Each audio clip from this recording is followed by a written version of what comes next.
বিশ্ব সংবাদে আপনাকে স্বাগত। শুরুতেই জানাবো হাতে পাওয়া সর্বশেষ আন্তর্জাতিক সংবাদের শিরোনাম, পরে বিস্তারিত। প্রথমে ইসরায়েল, ফিলিস্তিন ও ইরান যুদ্ধ চলছে জানিয়ে দেব আমাদের হাতে থাকা সর্বশেষ গুরুত্বপূর্ণ আপডেট আন্তর্জাতিক সংবাদ। আইসিজের গ্রেপ্তারি পরোয়ানা নিয়ে শঙ্কিত নেতানিয়াহু। জানিয়ে দেব ইরানে ইসরায়েলি হামলার বিষয়ে মুখ খুলল চীন। আরো জানিয়ে দেব কয়েকদিনের হম্বিতমির পর ইসরায়েলে দুর্বল হামলা ইরানে।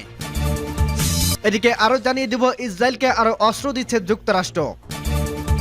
এবং সর্বশেষ জানিয়ে দেব 3টি ক্ষেপণাস্ত্র নিক্ষেপ ইসরায়েলের লক্ষ্য ইরানের পারমাণবিক স্থাপনার রাডার। শুনছিলেন সংবাদ শিরোনাম, এরপর বিস্তারিত। তার আগে অনুরোধ থাকবে, ভিডিওটি যদি ভালো লেগে থাকে ভিডিওটিতে একটি লাইক এবং কমেন্ট করে জানিয়ে দিন ভিডিও সম্পর্কে আপনার মূল্যবান মতামত, এবং আরো কমেন্ট করে জানিয়ে দিন ভিডিওটি আপনি কোথা থেকে এবং কোন জেলা থেকে দেখছেন। আইসিজের গ্রেপ্তারি পরোয়ানা নিয়ে শঙ্কিত নেতানিয়াহু। গাজায় ফিলিস্তিনির ওপর গণহত্যা চালানোর অপরাধে ইসরায়েলি প্রধানমন্ত্রী বেঞ্জামিন নেতানিয়াহু তার সরকারের মন্ত্রী ও সেনাবাহিনী কর্মকর্তাদের বিরুদ্ধে গ্রেপ্তারি পরোয়ানা জারি করতে যাচ্ছে আন্তর্জাতিক বিচার আদালত আইসিজে। এতে আতঙ্কিত হয়ে পড়ছে ইহুদিবাদী নেতা। জাতিসংঘের সবচেয়ে বড় এই আদালতের সিদ্ধান্ত ঠেকাতে এর মধ্যে করছেন জরুরি বৈঠকও। গত মঙ্গলবার ইসরায়েলি প্রধানমন্ত্রীর কার্যালয়ে এই বৈঠক হয়, তবে তা প্রকাশ পায় গত বৃহস্পতিবার। বৈঠকে অন্তত 3 মন্ত্রী ও বেশ কয়েকজন সরকারি আইন বিশেষজ্ঞ অংশ নিয়েছিলেন। খবর টাইমস অফ ইসরায়েলের। দেশটির পররাষ্ট্রমন্ত্রী ইসরায়েলের কটেজের কার্যালয়ে জানিয়েছে কিভাবে নেতানিয়াহু ও ইসরায়েলি ডিফেন্স ফোর্সের আইডিএফ কর্মকর্তাদের বিরুদ্ধে সম্ভাব্য গ্রেপ্তারি পরোয়ানা ঠেকানো যায় সে বিষয়ে আলোচনা হয়েছে। চ্যানেল 20 এর খবরে বলা হয়, গ্রেপ্তারি পরোয়ানা নিয়ে রীতিমতো উদ্বিগ্ন হয়ে পড়ছে ইসরায়েল। চ্যানেলটির প্রতিবেদনে বলা হয়, নেদারল্যান্ডস দ্য হেগের আদালত গাজায় আন্তর্জাতিক আইন লঙ্ঘনের অভিযোগে নেতানিয়াহু ও অন্যান্য রাজনীতিবিদ ও সামরিক নেতাদের বিরুদ্ধে গ্রেপ্তারি পরোয়ানা জারি করতে যাচ্ছে। শীঘ্রই গ্রেপ্তারি পরোয়ানা জারি করা হতে পারে এমন বার্তা পাওয়ার পরে বৈঠক ডাকা হয়। টিভি প্রতিবেদনে বলা হয়, চলতি সপ্তাহে নেতানিয়াহু ব্রিটেনের পররাষ্ট্র সচিব ডেভিড ক্যামেরন ও জার্মানির পররাষ্ট্রমন্ত্রী আনাদোলা বেয়ারবেকের সঙ্গে নিজের বৈঠকের বিষয়টি উত্থাপন করেছিলেন। বৈঠকে সেখানে তাদের সাহায্য চেয়েছিলেন নেতানিয়াহু। প্রতিবেদনে বলা হয়, বৈঠকে কাটোস বিচারমন্ত্রী ইয়ারিভ লেভিন ও কৌশলগত মন্ত্রী রন ডারমান উপস্থিত ছিলেন। সেখানে সিদ্ধান্ত হয় গ্রেপ্তারি পরোয়ানা ঠেকাতে আদালতে মোকাবেলার পাশাপাশি প্রভাবশালী কূটনীতিদের সঙ্গে যোগাযোগ করবে ইসরায়েল। এদিকে ইসরায়েলি হামলায় গতকাল 34,000-এ ছাড়িয়েছে নিহতের সংখ্যা। গাজায় স্বাস্থ্য মন্ত্রণালয় জানায় গত 24 ঘন্টায় আরো 42 জন ও 63 জন আহত হয়েছে। এ নিয়ে নিহতের সংখ্যা বেড়ে দাঁড়িয়েছে 34,012 জনে। ইরানে ইসরায়েলি হামলার বিষয়ে মুখ খুলল চীন। ইরানের ইস্পাহানের শহরে প্রতিশোধমূলক হামলা চালিয়েছে ইসরায়েল। এই হামলার প্রতিক্রিয়া চীন বলছে উত্তেজনাকে বাড়িয়ে দেওয়া এমন কর্মকাণ্ডের বিরোধিতা করে তারা। খবর আল জাজিরার। এর আগে চলতি সপ্তাহে চীনের পররাষ্ট্রমন্ত্রী ওয়াং ইরানের পররাষ্ট্রমন্ত্রীর সঙ্গে বৈঠক করছেন। চীনের রাষ্ট্রীয় গণমাধ্যমের প্রতিবেদনে অনুসারে সে বৈঠকে তেহরান বলছে যে ইসরায়েলের ভূখণ্ডের প্রথম হামলার পর তারা সংযমী আচরণ করতে চায়। এদিকে ইরানের ইসরায়েল এই হামলার প্রতিক্রিয়া ডাউনিং স্ট্রিট জানিয়েছে, ইরানের কারা হামলা চালিয়েছে তা আনুষ্ঠানিকভাবে এখনো নিশ্চিত হওয়া যায়নি। তবে যুক্তরাষ্ট্রের প্রধানমন্ত্রীর কার্যালয় বলছে শুক্রবার 19 এপ্রিল ভোরে ইসরায়েল ইরানে ক্ষেপণাস্ত্র হামলা চালিয়েছে বলে জানায় মার্কিন সম্প্রচার মাধ্যম এবিসি নিউজ। পরে তাদের বরাত দিয়ে এ খবর প্রকাশ করে আল জাজিরা।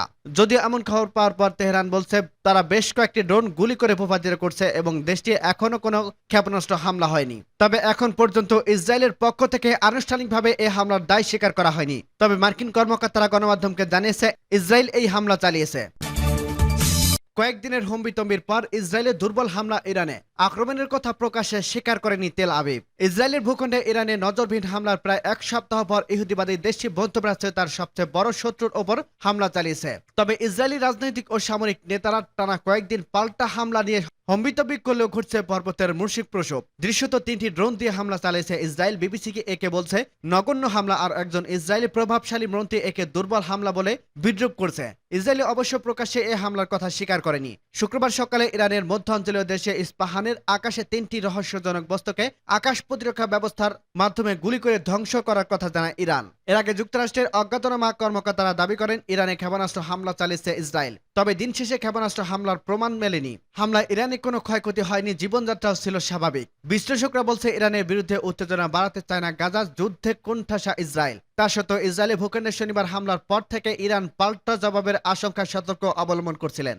বিবিসি নিরাপত্তা বিষয়ক সংবাদদাতা ফ্রাঙ্ক গার্ডনার লিখেছেন, গতকাল সীমিত এবং নগণ্য ইসরায়েলি হামলার ব্যাপারে দেশটির খুবই মৃদু প্রতিক্রিয়া দেখা গেছে। কোন কর্মকর্তা তো এমনটা বলছে, আদৌ এমন কিছু ঘটেনি। কেউ আবার একে অল্প কয়েকটি কোয়াডকপ্টার ড্রোন দিয়ে চালানো ব্যর্থ হামলা বলে ঠাট্টা করছেন। ইসরায়েলের মন্ত্রিসভায় অনেকে বড় একটা পাল্টা হামলা দেখতে চেয়েছিলেন, কিন্তু দেশটির মিত্রদের অনেকে স্পষ্ট করে বলছেন তেমন কোনো পদক্ষেপের বিপজ্জনক হবে এবং আরো ব্যাপকতার কোনো যুদ্ধ ডেকে আনবে, যা যুক্তরাষ্ট্রকে যুদ্ধে টেনে আনতে পারে। তাছাড়া জ্বালানির মুদ্রাস্ফীতি এবং আঞ্চলিক থেকে হাজার হাজার মানুষের বস্তুচ্যুত হওয়ার ঝুঁকিও তৈরি হয়েছে। পেন্টাগন ও ইসরায়েলের সেনাবাহিনী উভয় এখন পর্যন্ত এ বিষয়ে কোনো মন্তব্য করেনি। ইরানি গণমাধ্যম এবং দেশটির কর্মকর্তারা ইস্পাহান এবং উত্তর পশ্চিমাঞ্চলে তাবরিজ শহরে হামলার খবরটিকে হালকাভাবে উপস্থাপন করেন। ইরানের স্পেন এজেন্সির কর্মকর্তা হুসাইন দালিরিয়ান বলেছেন, সীমান্তের বাইরে কোনো ক্ষেপণাস্ত্র হামলা হয়নি। গত শনিবার রাতে ইরান ইসরায়েলের উপর নজরবিহীন হামলা চালিয়েছে। ইসরায়েলের লক্ষ্য করে 300টি ক্ষেপণাস্ত্র এবং ড্রোন ছুড়েছিল ইরান। সিরিয়ার রাজধানী দামেস্কে ইরানের কনসুলেটের ভবনে ইসরায়েলের হামলার প্রতিক্রিয়া তেহরান ইসরায়েলের উপর এই হামলা করছিল। কনসুলেট ভবনে সেই হামলায় 13 জন নিহত হন। ইসরায়েলের আগে হুমকি দিয়েছিল তারা ইরানের উপর পাল্টা হামলা চালাবে, যদিও বিশ্ব নেতারা ইসরায়েলের সংযত হওয়ার আহ্বান জানান। বিভিন্ন মার্কিন গণমাধ্যম জানিয়েছে, ইসরায়েলে এই পাল্টা হামলা পরিকল্পনা সম্পর্কে ওয়াশিংটনকে আগাম সতর্কবার্তা দেওয়া হয়। ইসরায়েলকে আরো অস্ত্র দিচ্ছে যুক্তরাষ্ট্র। গাজায় 6 মাসের বেশি সময় ধরে চলে আসছে ইসরায়েলি আগ্রাসন। গত শুক্রবার রাতে ইরানের ইস্পাহান শহরে ইসরায়েলি ক্ষেপণাস্ত্র হামলা চালিয়েছে বলে জানিয়েছে যুক্তরাষ্ট্র। এই পরিস্থিতিতে মধ্যপ্রাচ্য জুড়ে ব্যাপক উত্তেজনা ছড়িয়ে পড়ছে।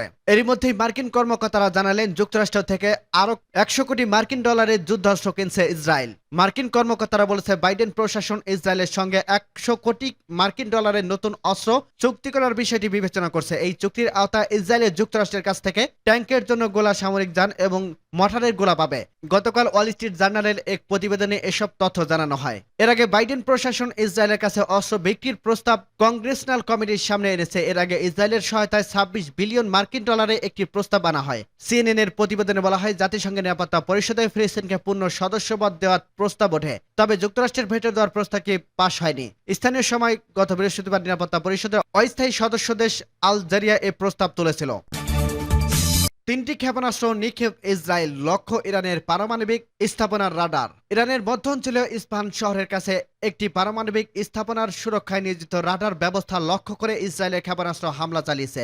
শুক্রবার ভোরে ইরান ইসরায়েলে হামলা নিয়ে এই তথ্য দিয়েছে যুক্তরাষ্ট্রের একজন জ্যেষ্ঠ কর্মকর্তা। মার্কিন এই কর্মকর্তা এবিসি নিউজকে বলছেন, শুক্রবার ভোরে ইরান সীমান্তের বাইরে থেকে ইসরায়েলি জঙ্গি বিমান 3টি ক্ষেপণাস্ত্র নিক্ষেপ করে। ইসরায়েলিরা ইস্পাহানের কাছে একটি আকাশ প্রতিরক্ষা ব্যবস্থা রাডার স্থাপনার লক্ষ্য করে ওই হামলা চালায়। ওই রাডার নাতানজা পারমাণবিক স্থাপনার নিরাপত্তায় নিয়োজিত।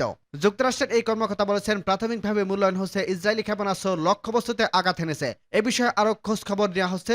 তার মতে ইরানকে একটি বার্তা দেওয়ার জন্য এই হামলা চালানো হয়েছে। তাহলে ইসরায়েলে এই ধরনের হামলা চালানোর সক্ষমতা আছে, তবে ইসরায়েল পরিস্থিতি আরো উত্তপ্ত করতে চাইছে না বলে মন্তব্য করেন তিনি। এদিকে নাম প্রকাশ না করা ইরানের কর্মকর্তা বরাত দিয়ে নিউ ইয়র্ক টাইমসের খবরে বলা হয়েছে, ইস্পাহান শহরের কাছে সামরিক বাহিনীর একটি বিমান ঘাঁটি হামলা চালিয়েছে ইসরায়েল। এছাড়া ইস্পাহানের প্রায় 500 মাইল উত্তরে তাবরিজ এলাকা ইসরায়েলে একটি হামলার নিশ্চিত করা হয়েছে। ইরানের এই দুটি শহরের কাছে বিস্ফোরণের শব্দ শোনা গেছে বলে দেশটির বার্তা সংস্থাগুলো জানিয়েছে। স্থানীয় সময় শুক্রবার ভোর 4টার দিকে ইস্পাহানে বিকট শব্দ একাধিক বিস্ফোরণ ঘটে। রাতে আকাশে দেখা যায় আলোর ঝলকানি। একাধিক সামরিক ঘাঁটি ও পারমাণবিক স্থাপনা থাকা ইস্পাহান শহরের দিকে আক্রান্ত হওয়ার এ পরিস্থিতি সৃষ্টি হয়। এ ঘটনার পর রাজধানী তেহরান সহ ইরানের পশ্চিমাঞ্চলে আকাশসীমা বন্ধ করে দেওয়া হয়। স্থানীয় সময় শুক্রবার সকাল 8টা পর্যন্ত কয়েক ঘন্টা দেশটির পশ্চিমের আকাশসীমা বন্ধ ছিল। এ হামলার যে ইসরায়েল চালিয়েছে তা আনুষ্ঠানিকভাবে স্বীকার করেনি ইরান। ইসরায়েলও এ বিষয়ে কোনো মন্তব্য করেনি। ইরানের কর্মকর্তা বলছে, আকাশে বেশ কিছু সন্দেহজনক বস্তু শনাক্ত করার পর ইস্পাহানের আকাশ প্রতিরক্ষা ব্যবস্থা সক্রিয় করা হয়। পরে গুলি চালিয়ে 3টি ড্রোন ভূপাতিত করা হয়। শত্রুপক্ষের এজেন্টরা এসব ড্রোন ইরানের সীমান্ত থেকে নিক্ষেপ করেছে বলে তাদের ধারণা। ইরানের সেনাপ্রধান মেজর জেনারেল সৈয়দ আব্দুল রহিম মৌসাভি বলেছেন, আকাশ প্রতিরক্ষা ব্যবস্থার মাধ্যমে সন্দেহজনক কিছু বস্তু ধ্বংসের সময় বিস্ফোরণের শব্দ হয়। এতে ক্ষয়ক্ষতির কোনো ঘটনা ঘটেনি। ইরানের স্থল বাহিনী কমান্ডার কিউমার্স হেদ্দারি একটি সতর্কবার্তায় আকাশসীমার সন্দেহজনক কোনো কিছু উঠতে দেখলেই সঙ্গে সঙ্গে তা ভূপাতিত করার নির্দেশ দিয়েছে। এদিকে শুক্রবার ইটালির কার্পি শহরে শিল্পোন্নত দেশগুলোর জোট 7 বৈঠকে থেকে যুক্তরাষ্ট্রের পররাষ্ট্রমন্ত্রী অ্যান্টনি ব্লিংকেন বলেছেন, ইরানের বিরুদ্ধে কোনো আক্রমণাত্মক অভিযান ওয়াশিংটনে যুক্ত ছিল না। সেখানে ইরানের পররাষ্ট্রমন্ত্রী অ্যান্টনি তাজানি বলেছেন, ইরানের হামলার আগ মুহূর্তে পর্যন্ত যুক্তরাষ্ট্র এ বিষয়ে জানিয়েছে ইসরায়েল, তবে হামলার যুক্তরাষ্ট্রের কোনো সম্পৃক্ততা ছিল না। মার্কিন পররাষ্ট্রমন্ত্রী বলছেন, মধ্যপ্রাচ্যে উত্তেজনা কমানোর এবং বড় ধরনের সংঘাত এড়ানোর উপর গুরুত্ব দিচ্ছে তারা। ইরানের শীর্ষস্থানীয় একজন কর্মকর্তা গতকাল বলেন, আপাতত পাল্টা হামলা চালানোর পরিকল্পনা তাদের নেই।